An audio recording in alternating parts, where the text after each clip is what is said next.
Thank you, Deputy Speaker, and it is my absolute pleasure, as it is every time in this place, to talk about our food and fibre producers, because without them, we'd be in quite a spot of bother. So the one thing I do bring to this place is first-hand experience in a lot of stuff, and farming and agriculture is one of those things.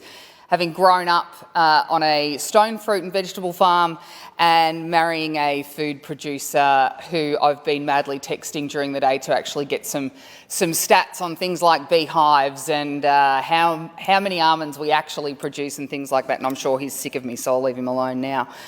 But I will talk mostly about my first-hand experience with the varroa mite outbreak that occurred in Euston earlier this year, and it was a bit of a panic. It really was. So I can't stress how important, I cannot stress enough how important this bill is.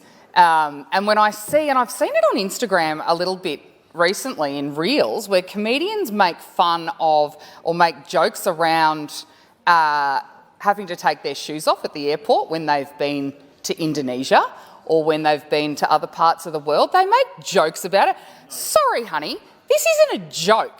This is going to cost our entire economy $50 billion if foot and mouth disease got in. Sorry, not a joke. I love stand-up comedy, but that ain't funny.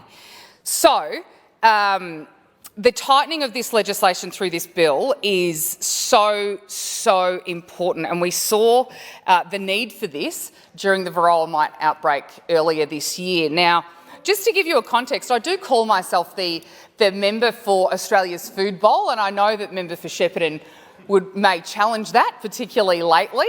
But in the electorate of Mildura, we're the largest almond producing region in Australia.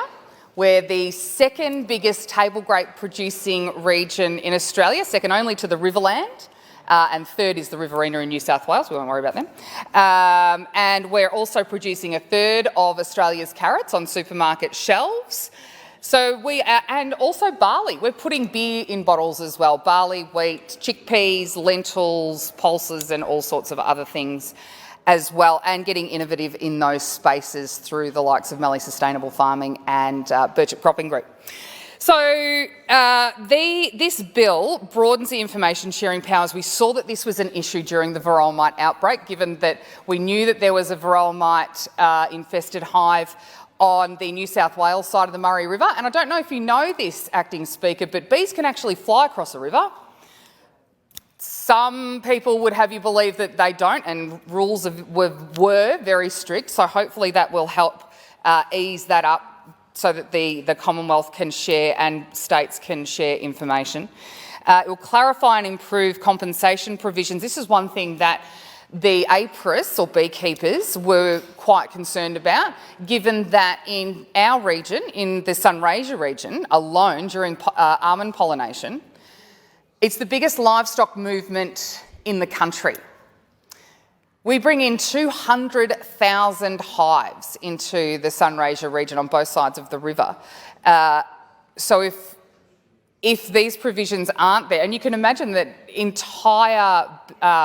someone's entire business can be on a single farmer. It might be scattered around the region, but it did mean, I should use past tense, because it did mean that if the apiarists were unable to move their hives out, if permits were unable to be obtained, then what is the compensation for that if the business in fact goes under? And it was a real concern.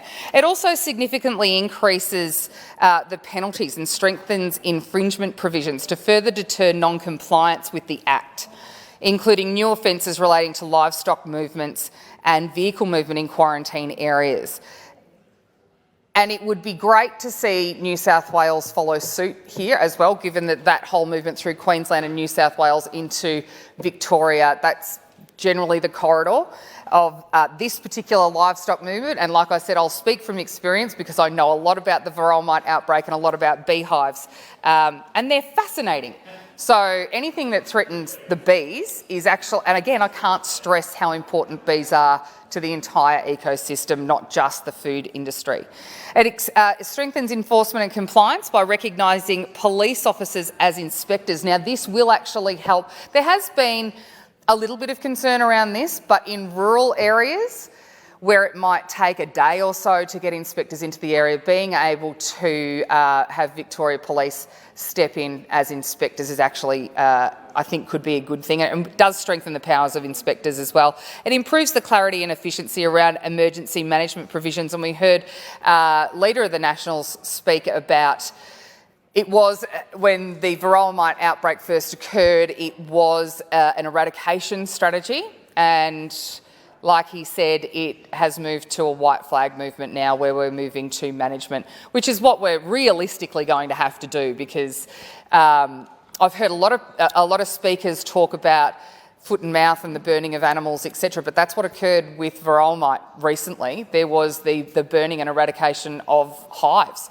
and thousands of them, and we don't want to see that. Like I said, we love bees, we need bees. So we don't want to see that, but we want to be able to management. We want to be able to make sure that we have the resources to deploy strips for the hives, to manage the pests and the infestations. We want to make sure that we can also manage the people to deploy them as well.